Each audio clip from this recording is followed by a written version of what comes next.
Welcome back to Charged Alpha, the S&P 500 stock encyclopedia. I'm Hudson Thomas, and today we are cracking open one of the oldest names in American banking. A company founded in 1812, survived 2 world wars, the Great Depression, the 2008 financial crisis, and is now in the middle of the biggest self-imposed makeover in its 214-year history. Lana, we're talking Citigroup. Citigroup, ticker C, and Hudson, the timing here is perfect because earnings drop in 2 days, April 14th. Analysts are expecting a 34% jump in earnings per share. This is a company that just hit a 52-week high and crossed above its book value for the first time in 7 years. There's a lot happening. A lot happening is an understatement, so let's get into it. Citigroup is a diversified global financial services holding company headquartered on Greenwich Street in New York City.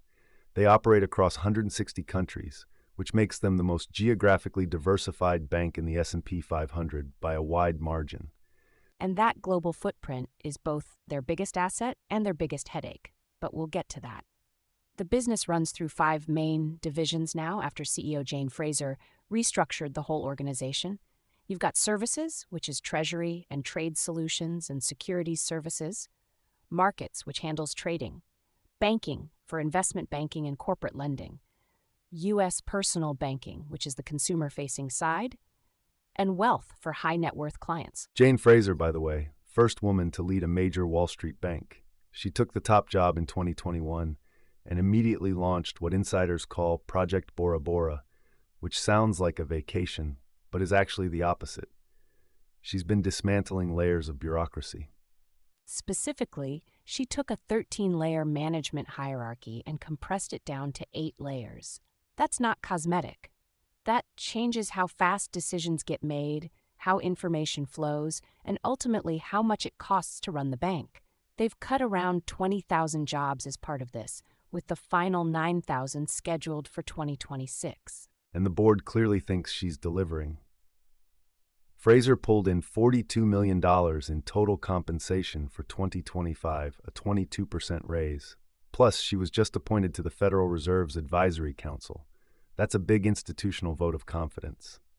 It is. Now let's talk about how Citigroup actually makes money, because it's different from your typical bank. About 70% of their revenue comes from the institutional side, services, markets, and banking. The consumer and wealth businesses are a smaller piece. Their treasury and trade solutions business is genuinely world-class. When a multinational corporation needs to move money across borders, manage cash in 40 currencies, or finance global trade, Citi is often the first call. So they're basically the plumbing of global finance. Not glamorous, but incredibly sticky. Exactly, and that's the moat. No other bank can match that 160-country network. JP Morgan is bigger domestically, but Citi's international reach is unrivaled among U.S. banks. All right, Lana, let's get into the numbers. I know you've been itching to dive into the financials. Let's do it. Starting with valuation. Citigroup trades at a price-to-earnings ratio of 15.9 times trailing earnings. The forward PE, looking at 2026 estimates, drops to around 13.4 times. Price-to-book is 1.07, which means the stock is trading almost exactly at book value. The enterprise value to EBITDA ratio is 25.3 times, and the PEG ratio is 0.9. A PEG below 1 generally suggests the stock is undervalued relative to its expected growth rate. So if you're comparing that PE to the rest of the banking sector, how does Citi stack up? It's in the middle of the pack. JP Morgan trades at about 14.5 times earnings, Bank of America around 14, and Wells Fargo at roughly 13.5. But here's the thing, those banks have higher returns on equity. JP Morgan is generating a 17% ROE, Citi is at 6.7%. So Citi's multiple is actually slightly elevated relative to its profitability, which tells you the market is pricing in improvement. The market is betting on the transformation paying off. That's the thesis. Now, income and growth. Citigroup reported net revenue of $85.2 billion for full year 2025, up 6% year over year. Earnings per share on a trailing 12-month basis came in at $6.97, representing 17.1% growth over 2024. Net interest income, which is the bread and butter for any bank, totaled $59.8 billion for the year, with a clear upward trajectory. It went from $14 billion in Q1 to $15.7 billion in Q4. So the interest income engine is accelerating. That's encouraging. It is. Net margin is 8.5%, which is lower than peers, but improving. Gross margin sits at 44.6%, and the operating margin is 11.8%. For context, the bank is targeting an efficiency ratio of 60% for 2026, which would represent meaningful improvement. Now I have to ask about the balance sheet, because banks are balance sheet businesses. What's the debt picture look like? This is where it gets uniquely bank-like. Total assets are $2.66 trillion. Total debt is $715.8 billion. Net debt is $366.2 billion. The debt-to-equity ratio is 3.37 times. Now, before anyone panics, you have to understand that for a global bank, leverage is the business model. They borrow to lend. The current ratio is 0.48, which again sounds alarming for a regular company, but banks don't operate on current ratio logic the way industrial companies do. Right? You can't evaluate a bank's balance sheet like you would evaluate Apple's or Costco's. Correct. The more relevant metric is book value per share, which is $117.47. With the stock trading at 124.93, that 1.07 times price to book means investors are paying just a 7% premium over liquidation value. Compare that to JP Morgan at 2.5 times book.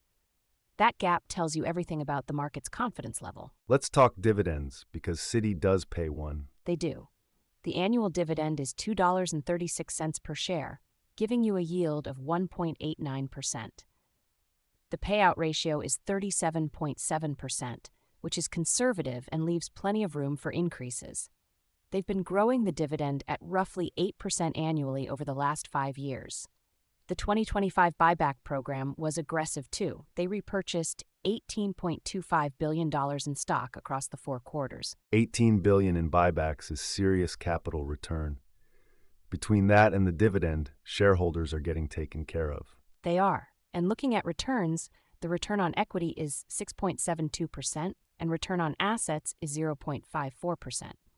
Both are below peer averages, which is why the transformation matters so much. If Fraser can push ROE to that 10 to 11% target range, the stock re-rates significantly. Overall, Citigroup's financial health is watchful. The trajectory is positive, net interest income is growing, earnings are expanding, and the transformation is delivering measurable efficiency gains. But returns on equity still lag peers meaningfully, and the regulatory overhang adds uncertainty. Watchful, fair call. All right, let's look at what Wall Street thinks. The analyst consensus on Citigroup is a buy.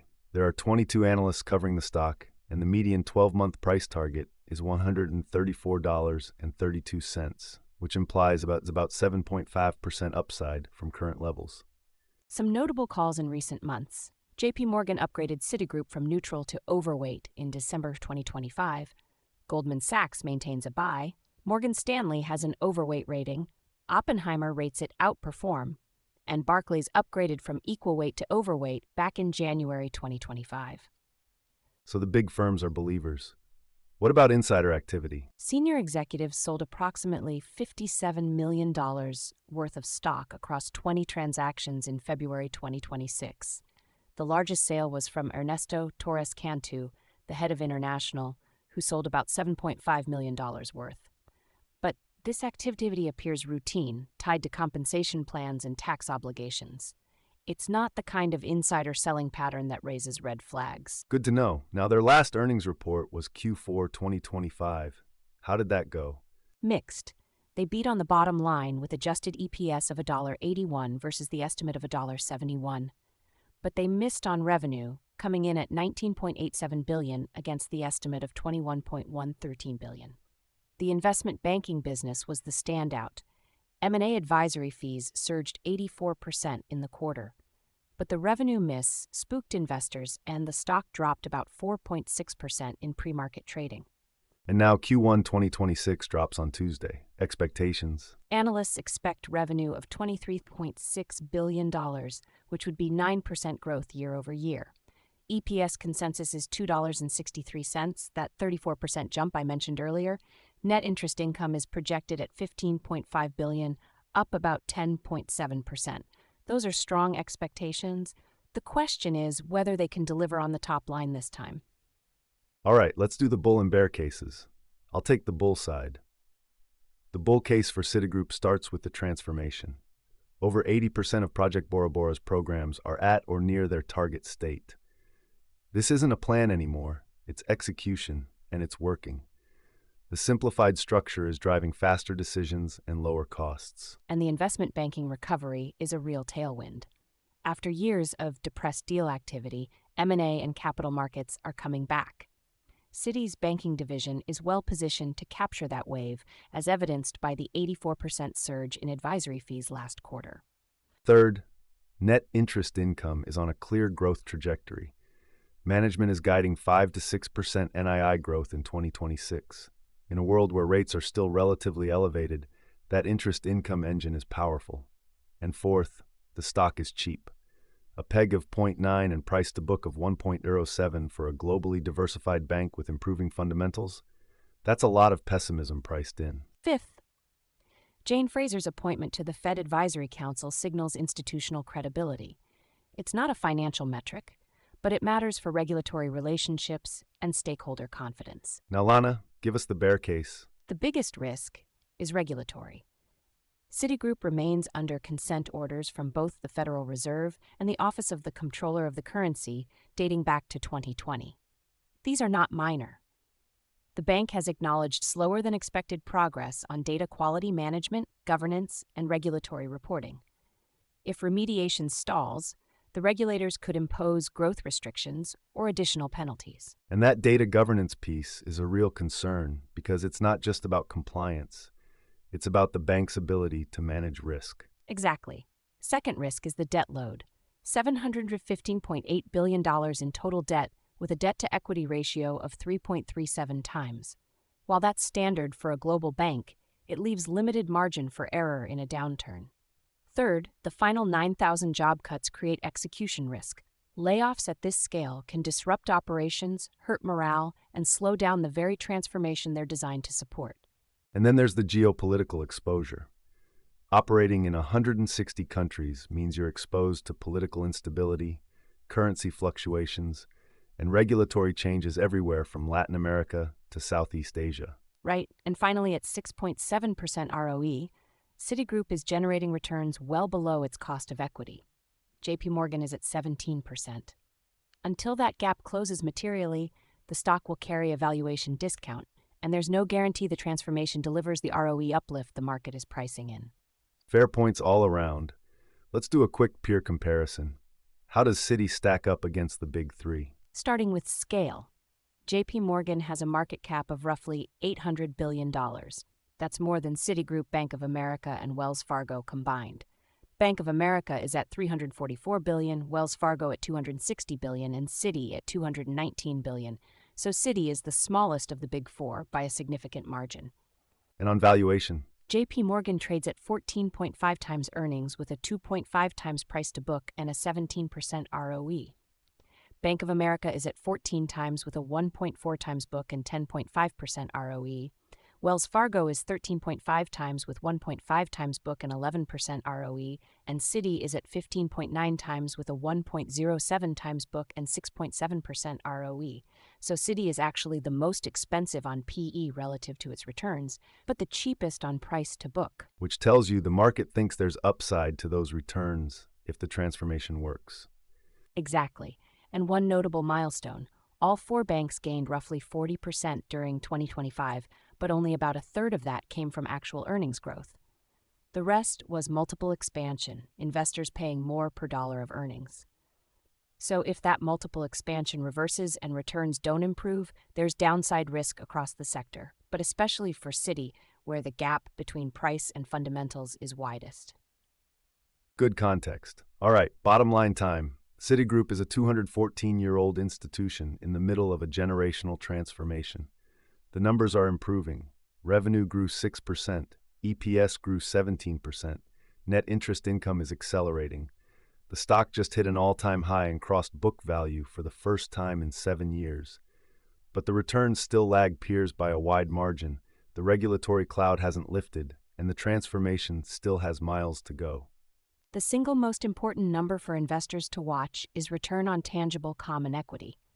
Management is targeting 10 to 11% for 2026. If they hit that range and show a credible path to 12 or 13% by 2028, the re-rating story is real. If they don't, this stock will remain stuck at a discount to book value peers.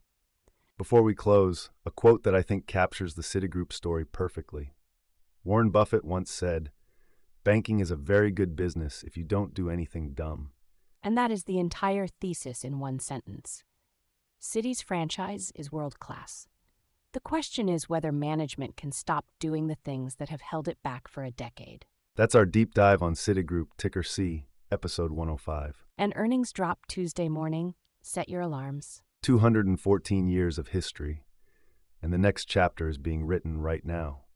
With a red pen. This is Charged Alpha, the S&P 500 stock encyclopedia. If this episode helped you understand Citigroup better, make sure to subscribe and leave a 5-star review.